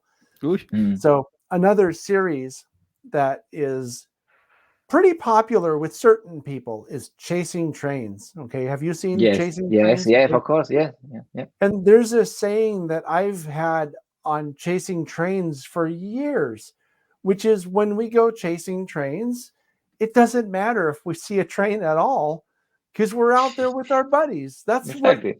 right? You're It's there a, with yeah, people who want to be there. yeah. You're spending time together. It's Mm. nothing but laughing and joking and just having a great time. And I hope that when people watch those videos, that's exactly what they get from them, because that stuff is not scripted. We're not writing things down saying, oh, Yeah, let's talk yeah. about this, let's talk about that. I just turn on the camera, and then what people see on the program is like the best stuff they got recorded that we thought was funny or that made us, smile or laugh. So Yeah, no, and that's life. And I think we just, John, let me translate, because I think we're making this a good sí, chat, and oye, this is a good thing. oye, también no sé qué me pasó, creo que me fui un momento, algo Está aquí bien, se... pero seguimos. Qué La bueno, pasamos sí, bombas. qué La bueno que no se pasamos conectó, bombas. qué bueno que no se cortó. Alguien, sabes, el internet falla a última hora, pero quién sabe qué pasó, ya, estamos de regreso. Oye, sí, para que traduzcas. Sí, porque nos fuimos y le quiero preguntar sobre Michelle también. John, we're going to translate about Jack because we didn't take a thing about him yet. Yo le preguntaba si ustedes siguen el canal de John o si no, síganlo después de este video. Él tiene una serie que es una persona que se llama Jack Burgess, que es uno, creo que es, yo lo llamaría, para compararlo futbolísticamente, el Messi de los modelistas. Es una persona que realmente no tiene un layout y tiene un museo. Es la perfección del modelismo. Si realmente quieren ver lo que es la perfección, ese es un buen ejemplo. Y la pregunta iba a John, refiriéndose cómo es Jack detrás de la cámara o detrás del layout, porque uno lo ve eh, perfeccionista, tipo casi frío, por decir de una manera, y John nos dice lo contrario, que es una persona muy cordial, abierta, que le gusta la perfección y que es muy profesional y que está del día uno ayudando a John en sus videos. Y nos dio como ejemplo que cuando John abrió el Patreon para pagar, Jack fue una de las primeras personas que lo hizo. También nos contó muy interesantemente que Jack le gusta modelar, pero no correr trenes. Si bien el layout es perfecto para hacer operaciones, él le gusta modelar y no hacer las sesiones, y que obviamente es abierto a recibir gente visitante. Y John muy cordialmente te invitó a vos, Eduardo, y a mí, si algún día estamos por la zona, a llevarnos a verlo a Jack, entre esas cosas. Así que bueno, eso, y vamos todo lo que siempre decimos y lo que decíamos. Esta Perfecto. gente tan buena del modelismo tiene una característica: son amables, son abiertos y les gustan compartir. Y creo que a través de este año y medio que estamos en este canal, creo que esa es la coincidencia entre todos. Oye, y ahorita un poquito, no sé, no le pregunté mucho el tiempo a John, pero a lo mejor para cerrar con Michelle y un poco su Sí, pensamiento de su invitarlo vida, John. a otro capítulo. Sí, pero creo que John quiere agregar algo más sobre Jack. So, Sí. John, I think that No, ya you, sí, perdón. I no, want to. I si have a van a, funny. Yeah, what I think is kind of a funny story, but I think it reveals something about Jack, but it also reveals something about me, and it also reveals something about why he and I work very well together. So, to tell this story, I need to go back to 2016, I think it was, when I met him the first time. And I got to his contact information from a mutual friend. And so I called him and we talked on the phone, and he invited me to come over.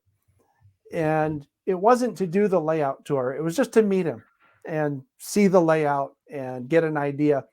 And this kind of feeds into the idea that he never runs his layout. He wasn't ready to do a layout tour because he only runs it when he needs to. And the next time he was going to run it was the following March. It was like 6 or 7 months away. So he said that, I don't want to clean the track, so we'll do the layout tour after the operating session. It was an invitational, right? So people get invited to run trains from all over the world, and they come to the Bay Area and run on these layouts, and his is one of them. So I'm like, yeah, that's great, whatever. I can tell the layout's really good. But a couple things. One, when I met him, I didn't really know who he was. I did not know that he's like a rock star of model railroading. So to me, it was just another guy, and I'm just talking to him like some guy that I just met. Right now, still respectful, but just like how we're talking, right? I'm not a celebrity. We're just guys talking, right? Yeah. So anyway, I talked to him like a normal person, and I think he really appreciates that, because I think that he's accustomed to having people come up and be, oh my God, it's Jack. Oh, you're so great. Oh, just gushing over the guy. But I don't think he really likes that necessarily. Anyway, so fast forward to the layout tour. So I show up, we do the whole layout tour, shoot the whole thing in one day. And then I went home that night and I edited the whole thing. I was up until the next day, really. And it was pretty good. It was not bad. And I uploaded a sample. I knew it was an important layout tour because I realized by then who he was and how important it was to do it right. And I called him up, and we weren't really friends yet. at that point. We were just, I knew him and had gone to his house to do the recordings. And I called him up after he had a chance to watch the preview that I put up for him. And I said, there's some stuff in this video that I think we could have done better, but it requires me to bring lights and it will take longer. And I'm really trying to be considerate of your time, because you must be very busy. You write all these articles, and, people want you to talk and do all this stuff, whatever. And I said, so, we can put it out like this, but I do think it could be made better, but it just will take time. And he said to me, his answer to that on the phone was, I'm retired. Okay. Which is code. See, you're smiling, right? You know what I'm talking about. He's like, hey, I have time. Yeah. So I think, and we've had conversations that sort of verify this hypothesis that I have, that he saw that as a commitment of making something really good. Yes. And if you know who Jack Burgess is, that's him. He has the commitment to make it really good. So I think I think that we have a mutual respect in that way. He is doing the same, or has done the same thing with his modeling, and sees that I'm trying to do something similar to that with making videos. So this sort of being a perfectionist, does that make sense? Where Totally. Yeah, so I think in a way, I don't know, because I haven't asked him directly this question, but I think that we have this mutual respect for the level of quality of work that we're doing. And I mean, he's told me that he wouldn't have anybody else try to make these videos that we do. He's just like, no. And John, so something is also, this kind of people are the teachers of the new generations coming in the model. And what you're doing now is making a document forever, almost, let's say, for the next generations. And I hope that document you have in your hands, there are 14 pages. You keep that safe for the next people coming. And that's the thing. These people are so special. We need to take advantage in a way of your work, of his work, and learn from them and pass it to the next one. Oye, y voy a agregar algo en español. Hace una hora comentábamos que hay muchos videos, pero necesitamos calidad y trabajo. Lo que acaba de comentar John, ahorita lo traducimos textualmente, pero es la calidad de la producción de los videos que hace John con la calidad del trabajo que hace Jack. Exacto. Entonces, a final de cuentas, un poco platicó la historia de la primera vez que fue a grabar y todo esto, pero para resumirlo en muy pocas palabras, creo que es esto, que los dos se respetan, los dos reconocen la calidad del trabajo de uno y del otro, o el detalle hacia el fotomodelismo y el detalle hacia un buen video. Entonces creo que esto, pues bueno, es un ejemplo más, ¿no? de la calidad del producto que hay. Sí, correcto. The other thing about working with him is, like I was saying before, it's not like a work session. We're friends, so we're just joking and laughing. You enjoy, right? Because there's a lot of happiness that I think we get from each other by I tell him it's a great excuse to hang out, and something his wife. And you have the funniest moment too. I like it when you put that in the videos, the funny moments or the mistakes, or when you bloopers. The bloopers. That's good. The bloopers. That's good. That stuff just happens, and that's another thing. He doesn't take himself so seriously that he's like, no, don't put that in there. He laughs at it, so people should know that. That's life. That's life. Yeah. Something that I thought was really, really funny. I went to work with him one day, and I'm friends with his wife too. We're all friends. She's super, super nice.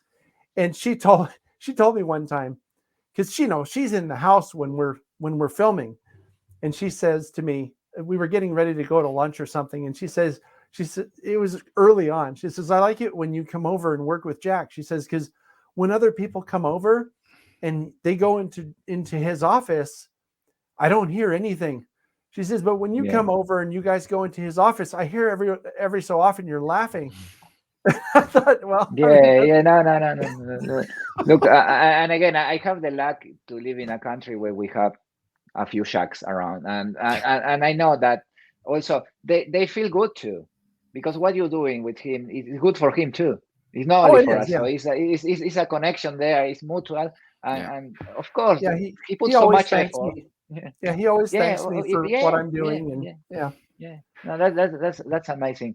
And I know this. I hope you have the time, because really this is lovely. Like I said, we can talk forever. Like, Sí, oye, es lo que te iba but a comentar. before we translate this, in the middle, Yes. I give you a few seconds to think something similar about Michelle, because we want to know Michelle, but Oh yeah, we translate about Jack, and you come back with Michelle. That's okay? sure, yeah. Yeah. Eduardo, please.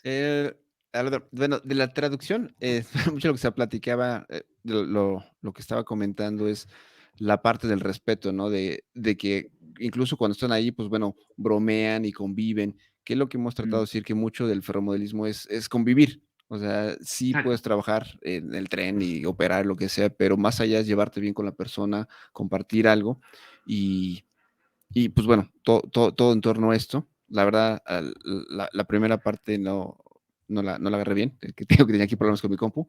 Pero bueno, un poquito Sí. cerrar eso, ¿no? Que realmente es el respeto de los dos, de sus profesiones, y que afortunadamente se juntaron y lo llevan a un nivel de amistad que se ve, ¿no? Que se ve que en los Sí, videos. se nota, pues si no, no saldría así, o sea, Sí, no es trabajo. Y como dijo él al principio, ellos no viven de esto, o John sí, no vive de esto, es como, o sea, ese amor por el arte, amor por el arte, simple es exacto. eso, es pasión, Así es es. increíble. Am, ¿Me dejas preguntarle sobre Michelle, Sí, similar sí, sobre Jack? sí, Ok. decirle, mira, si quieres, sobre tiempo, vamos, si quieres cerramos con Michelle y pues bueno, que nos deje su consejo, ¿no? Para los que siempre Sí, por pedimos de supuesto. que nos piden. Adelante. Okay, John, sorry, to just, we don't want to abuse the time, but I hope you agree to do a second part in the near future. And also, one day, Eduardo and me, we will, yeah, you want us in one of your podcasts, or you want to talk with us, like, I think we feel close, in a way. So, like I say, I Yeah. wish we live close in California, so we can meet, soon. But yeah, it's not possible yet. Or you come to Australia too. Let's say Yeah, that's you a good have idea. a place to stay. If you want to come to Australia and see our beautiful trains and model trains and make videos here, you're welcome at any time. So Okay, yeah, yeah. I might take you up on that because No, yeah. Like I say, I know you have a direct flight from San Francisco to Sydney. So yeah, I will pick right, you up at the airport. So I think you need travel's to spend maybe. very expensive because of Mhm. lodging. So Yeah, I yeah, might abuse yeah. that. But like I Yeah. say, my home is located in a good place of Australia, where, like I say, if we travel 300 k's from one side or 300, you meet almost all the layouts in Australia. So I'm just in the middle. Yeah, no, really, you can do a special edition of the layouts in Australia. It So will you're we super welcome. do Yeah. chasing trains. Well, yeah, we have garage here, very beautiful locomotive too. And Australia is a country where they invest a lot of restoration. So yeah, and I have a friend in Melbourne who we did an interview, who chased trains in Victoria, is another state. And yeah, lot of connection here. Yeah. You can. That's So Okay, cool. yeah, I know I have a lot of viewers in Australia too, so that would be really yeah, fun. yeah. Well, we can plan it. Happy now without COVID, or COVID under control in this country. Yeah, you're Adley. welcome. Yeah. Okay, Michelle, another special person you have in your show, and please ask her one day if she would like to participate in this Spanish fan show. Yeah. Yeah, she's super welcome. We love to have Oh, her here. yeah, So she'll do it. I don't even yeah, have to ask her. She'll do it. okay, Martín, that's it. solamente di en español, a lo mejor muchos, espero que no saben quién es Yeah, Michelle. Ella es la directora del Museo Colorado, ¿si es correcto? sí. Entonces, nada más para aclarar eso. Ella tiene el trabajo en sueño de muchos. Es la directora de unos museos también más increíbles que he visto en YouTube. Y pues bueno, ha salido en varios programas y es también co-host, creo que de John en su Yes, John, podcast. sí. Sí, y está bueno que la gente investigue sobre Michelle y vean los videos de John, de Así paso, si es. la quieren conocer. Vamos a dejarlo, no le vamos a dar todo, que Ok, busquen. exacto. Okay. Now we feel like say, John, to the I people. feel like I'm supposed to answer, but I didn't understand you. No, No, I just said, who is Michelle? I said that that she has like a dream job for many of us. That he's Yeah. the director of the museum in Colorado, Yep. and that's it. That's only that I say in Spanish. And now, and we say yeah, to the people, say, if you want to know more about her, just watch your videos. Go into Oh your yeah, channel. yeah. Let me tell you something about her, because you asked earlier, and I think it's worth mentioning. Whatever you think she's like from watching the videos, okay, we do the live stream every month. Yeah. We did now, I think, 2 episodes of Chasing Trains together. Mhm. That's who she is. There is Okay. nothing, there is no fake, No. facade put on. Probably like you're talking. Well, let me ask you. You've been talking to me now. We've been talking for an hour and a half. Yes. Do I seem like the same person you get when you watch my channel? yes, Yes. Okay. 100%. She is exactly the same person you get when you see her. She is nice Yeah. all the time. She Yeah. is super helpful. She laughs a lot.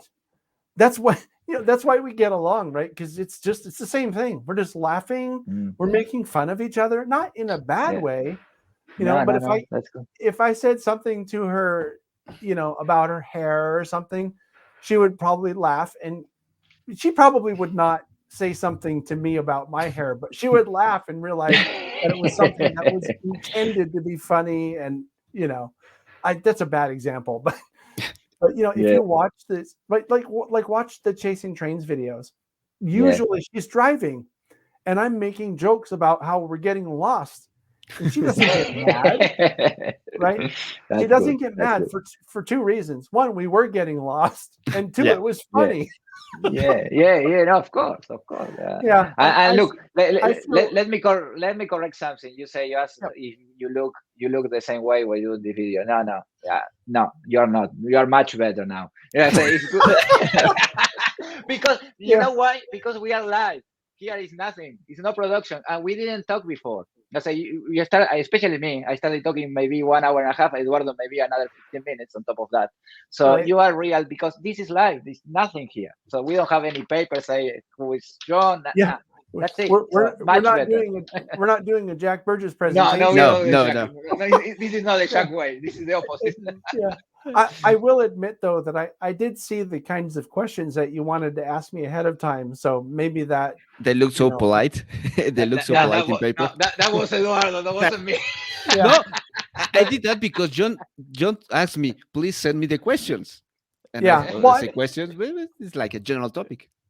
Yeah, I didn't know. I just wanted to see, maybe there's some weird questions. I don't know. Nah, I don't know. yeah, there are a lot. There are a lot you of are. weird, but we don't write those things. No. Please. Okay. Let me translate because this is so funny and many people are saying, what are they saying? Pero, la verdad, como ven, esto es lo importante de todo, ¿no? O sea, la realidad, ¿no? Somos transparentes, como me ven aquí, como ven, así somos en la realidad. Sí. La pregunta un poco que estamos hablando de Michelle, John nos dijo, Michelle es tal cual, como la ves en los videos, alegre, divertida, igual que John, estuvimos platicando un poco y dice, mira, así como me ves, es en los videos y así soy en la vida real. Y Martín le dice, no, eres mucho mejor. O sea, lo que estamos hablando, nosotros no tratamos de ocultar, aparentar, nada, somos reales. Y al final estamos bromeando un poco de que pues, John me había pedido un poco, oye, ¿qué me vas a preguntar? Así como que para prepararme. Y dije, pues, cosas sencillas y realmente creo que salió bien. La verdad sí, yo te siento que abusamos ya mucho tiempo y lo vamos a comprometer para una segunda edición. Seguro. Martín, me gustaría que él cierre con algún pensamiento que nos deje para todos los nuevos, los viejos, todo esto, y si tú quisieras agregar algo más, y pues sí, ya luego comprometerlo, que nos contacte a Jack, a Michelle y él para la segunda versión. Obvio, ni hablar. John, we just translate about Michelle, and that was great again. a lot of times I say you 1 hour 30. We don't want to take all your time, but please, Oh, as I said, our invitation to a second part of this, because we need to continue talking about this, please. So oh. yeah, we're Well, going to edit. I don't know if you guys have to go. I can probably do at least another 20 minutes. I'm okay, Eduardo. Yeah, it's up to you. Sobre todo, otro poquito para cerrar un poco la parte de lo que le preguntan, los consejos, o sea, con toda su experiencia y Sí, aparte del parafraseo, sí. creo que sería un buen tema. Digo, tenemos 15, 20 minutos más. Sí, bueno, dale, seguimos, dale. Le voy a preguntar sobre YouTube, cómo se maneja y cómo maneja la gente negativa, positiva, porque siempre todos tenemos. A que nos Mira, explique esa parte, que es mira, linda Can para I, saber. can I tell you something Sí. else? ya. On my channel, Yeah, we of course. have a record of 4 hours and 8 minutes. That's the longest stream. Wow. So Oh, okay. So you No. telling. So now you see that's a problem. This is a provocation. So that Yeah. means next second part we're going It's gonna to be for another 2 5 hours. hours. Okay, Not 2 so hours get and 2 ready. hours. no, it's 4 hours and 9 minutes. That way we No, break. we're going the- to. No, Yeah. we're going to do for 5. So I Yeah. just buy one texter for you, so you will sit it there. We Yeah, ask questions for 5 hours. If you want me to go for 5 hours, you need to feed me, give me some Okay. beer, and Pizza? something to Pizza and beers. So something to when pee you in. We need to so Uber Eats. We need to send Uber Eats to Yeah. John. so when you coming to Australia? That's the next question. Yeah, I don't know. when you have your ticket. I do what. Well, I don't have any immediate. To be serious about the question, I don't have any immediate plans really for any serious travel until this COVID thing is more Yeah. resolved. But I do want to say something else briefly about Michelle, which is that you wouldn't know just from watching her talk or whatever, because she does something, and it's her. I mean, this is just how she is. She does something where she kind of giggles, and I think it's her way of, when she's unsure and she's nervous about something, she does that. She laughs. But she's actually a pretty serious person, and she's really smart. So people think, oh, she's just like an airheaded blonde or something like that, and it's not. She is actually and she's also a very connected person. She knows a lot of people, and she's just a real pleasure to work with. After the live shows that she and I do together, when you stop StreamYard, you're still there, but you hit end the broadcast, and we'll talk for a couple of minutes, because it's the only time we have to talk. She's very, very busy, and she takes time out of her schedule to do that show with me, and I thank her every time. And she thanks me. She's like, "Oh no, thank you. I really enjoy doing, kind of really enjoy doing this," and so forth. She's just a really great person to work with, and she's also pretty prepared. She invites people onto that show, because it's her show too, right? It's not just me. Yeah. When I named that show Talking Trains with Michelle and John, I put her first because that's her show as much as it's my show. I just happen to have it on my channel, and she's nice enough to do it. And I can't think of really anybody else that I would rather have that show with, because there's no shortage of, well, I mean, we also laugh a lot, in case you didn't notice. And it's all genuine. I mean, we really do enjoy each other's company, and it's just it's a great friendship, and I'm really glad that I got to meet her. So I tell you now, if you are not genuine or transparent, you are a very good actor. Okay, so I think you're close to Hollywood, and you can go for that job, because is that what it is? So if you are fake, you are super good. So go for a different job. There's something about there's something about me that I've realized over the years, which is that I have a genuine interest in people. I'm not just talking to you guys. If I were someone that's like, I don't want to talk to these guys, I probably would have told you ahead of time, I can only do this for 30 minutes or an hour, whatever. Yeah. But no, I mean, look, there's something that my wife told me, which is someone else we should probably talk about at some point. But she told me one time, because there was somebody wanted something from me. I don't remember what exactly the situation was. But I told her, and she says, well, why not help them? I mean, it's not going to cost you anything. It's free to help people, and it will help yeah. someone, right? That's kind of, and I mean, I'm not saying, oh, I'm sympathetic to you, so I'm trying to help you out or whatever. I'm just having a conversation with hopefully 2 new friends, right? That's how I look at it. And it's free to do it. It just costs time. And there's a level of generosity, I think, that I've been a great recipient of a lot of really generous people, generous with their time, generous with their knowledge. In many cases, right? In many cases, I have, well, really everybody that appears on my channel now is a friend of mine. And like I was saying before, I could call any of the people that I've done the layout tours with, and they would seem like they were happy to hear from me. And, if I needed something or had a question, they would take the time to answer. And I think and I think that we have the same feeling because we interview Mike Boddy, Daniel Coombs, and isn't Mike great? Yeah, many other people, and at the end, they are friends, and you feel a connection, and this is really great. We spend time. We are friends on Facebook sometimes, and I think this is because we are together for the hobby. And for the hobby and for the and Eduardo, something like I say, John, Eduardo and me, we never met. We just interchanged one email in YouTube and say, let's do something, translate videos from English with, and we never dreamed to get to this level, to be honest.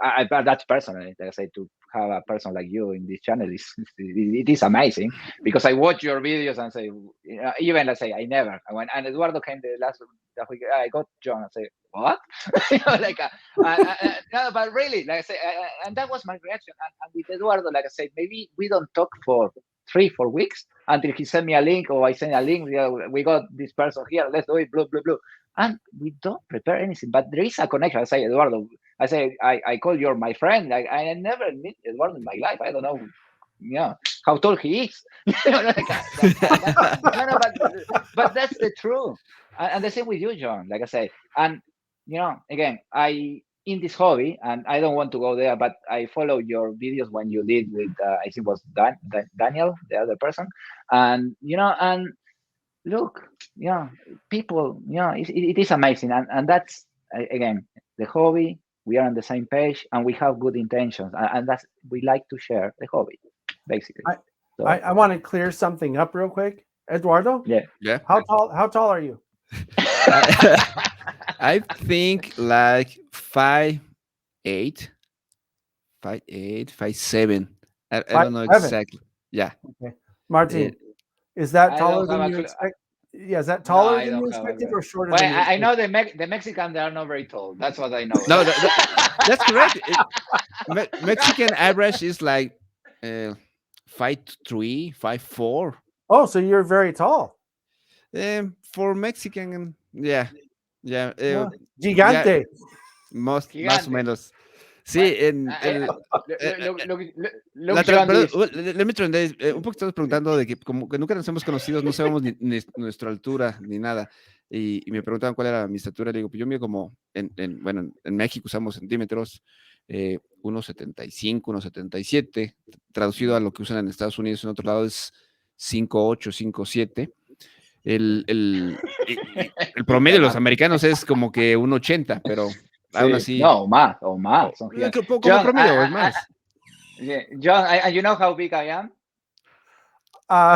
No. 8 feet tall. I don't know. Look the turbine I have behind. So look how big I am. That's a tricky question. That's a tricky question. Yeah, right. I was going to say, I'm not sure what he's really asking. Yeah, that's a tricky question.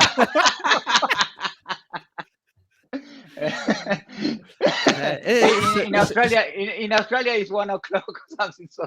Eso se llama alburear un poquito en inglés, porque le hice una pregunta de qué tan grande soy y yo no entendía a qué se refería, pero bueno. Oye, nos vamos a seguir. Yo creo que mira, ya que son casi las 2 horas yo ya me tengo que ir a cenar. Por acá. Ah, vos la tenías que arruinar, sos vos, Sí, mala exacto, onda. sí. Tengo que ir a ver mi calidad con el NSE. Ah, boo. John said we need to finish because Eduardo needs to go have dinner. Boo. Yeah. Like a... Yeah, yeah. I'm sorry, it's late for me. I need my Come on. dinner. No, but seriously, thank you very much, John. This was amazing, and Yeah. I need to say that we missed our first interview. I don't know, something happened with my messenger. Then we took back the conversation and said, "Oh, what about this?" And I said, "John, sorry, something happened with my messenger. I forget. I don't know." But let them know I called you back. yeah, no, that's correct.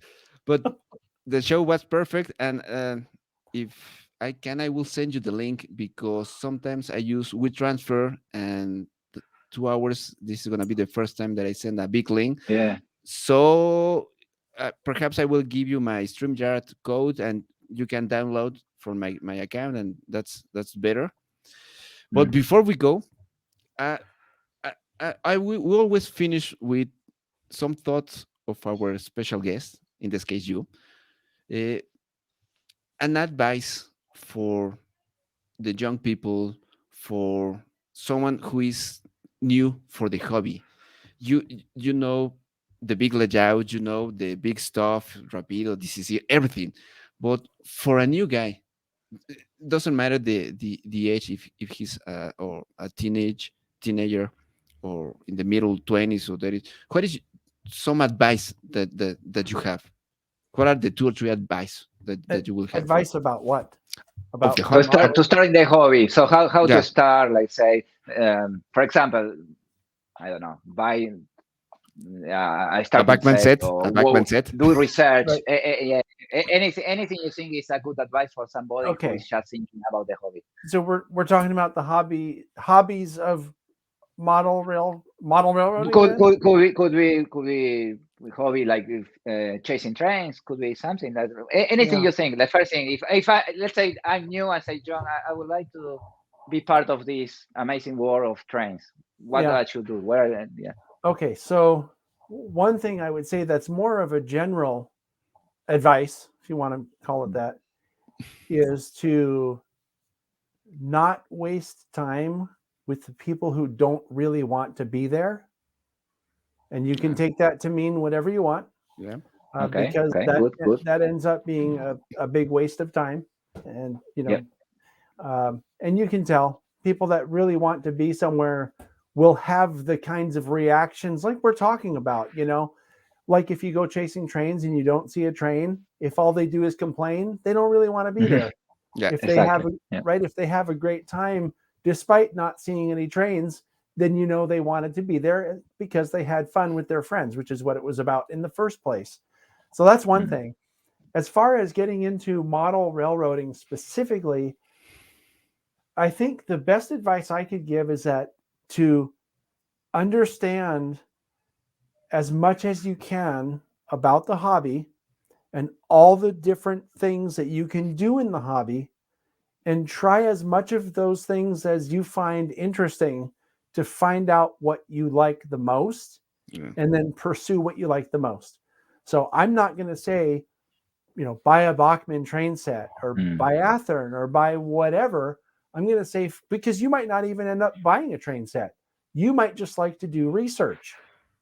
That's a Correct. perfectly, Yeah. That's Yeah, good. that's That's better. good. Yeah. perfectly legitimate way to enjoy the hobby. Something else that I would also say, if you do want to get into something like operations, I'm into operations. I'm going to go to an operating session tomorrow, and I'm really excited about it. If you want to get into something like that, find the people around you that do it and ask them about it. Because you'll probably, if you live where I live, you're going to find that the people in the community in the Bay Area are very open and very welcoming and very generous, and you can learn a lot from them. You can try operations, and you may find that you're better at it than someone who's much older than you are. Okay. Advice to younger people. But the important thing is to put yourself out there. We have a really, really excellent story. And I don't want to do any spoilers here, but there's going to be next month, we're going to record, the plan is to record a Chasing Trains episode. And one of the people on that Chasing Trains episode is going to be a young person that I met at the virtual NMRA convention that we put on last July. I was part of the people who planned it. And anyway, I met this really neat kid. And I think he's, I don't know, 12 or 13. He lives far away, but he's going to come out with his parents. And one of our mutual friends that he also met at that convention just by talking to people, okay? He put himself out there. And he's going to, not only are we going to do Chasing Trains, but we're also going to do an operating session at a very well-known layout. As a matter of fact, it's the layout that I just had the layout tour come out on last week. And it was our guest this past Wednesday, the day before yesterday, Jim Providenza, who's a very well-known modeler. He's going to come out here and do an operating session with Jim and me and some other people on Jim's layout when he comes out here. The reason why is because he put himself out there and talked to us, online. It was at the national convention that we held. It was a Zoom meeting. So that's advice to young people, that if you don't put yourself out there to meet people, whether it's online or, if you're in an area that's densely populated, go to the local hobby shop and talk to the people there and find out who runs trains and get introduced to people. If you don't put yourself out there, you'll be doomed to whatever you can come up with on your own. That there are great advice. Let me try to translate. Sorry, it was too much. That's perfect. Si quería traduzco uno y tu otro, pero me gustó mucho el segundo que comentaba, que él decía, no te va a recomendar compra esto, compra lo otro, sino que al principio es investiga lo que más puedas del hobby, ve qué quieres hacer y al final ve qué es lo que te gusta, porque dice, a lo mejor a ti lo que te gusta hacer es investigar, o sea, y no compras nada, o sea, nada más eres una persona que le gusta mucho investigar, o a lo mejor eres una persona que le gusta hacer dioramas, pero no comprar trenes, o no correrlos, o no hacer DCC, porque en la mayoría de sus programas siempre alguien dice, no, pues compra esto, ve aquí o allá, y creo que ahorita John nos muestra una nueva etapa, ¿no? Que pues, a lo mejor simplemente con investigar o ver videos, y ya con eso. Y el primero, si quieres, tú tradúcelo, donde decía que pues, estar con las personas correctas. Correcto, sí. Que disfrutarlo, O sea ¿no? que si la persona no quiere estar ahí con vos cuando no está la acción, si fuiste a ver trenes y no hay trenes y no estás de mal humor, básicamente es eso. O fuiste a pescar y no pescaste nada, te das cuenta que no es lo tuyo.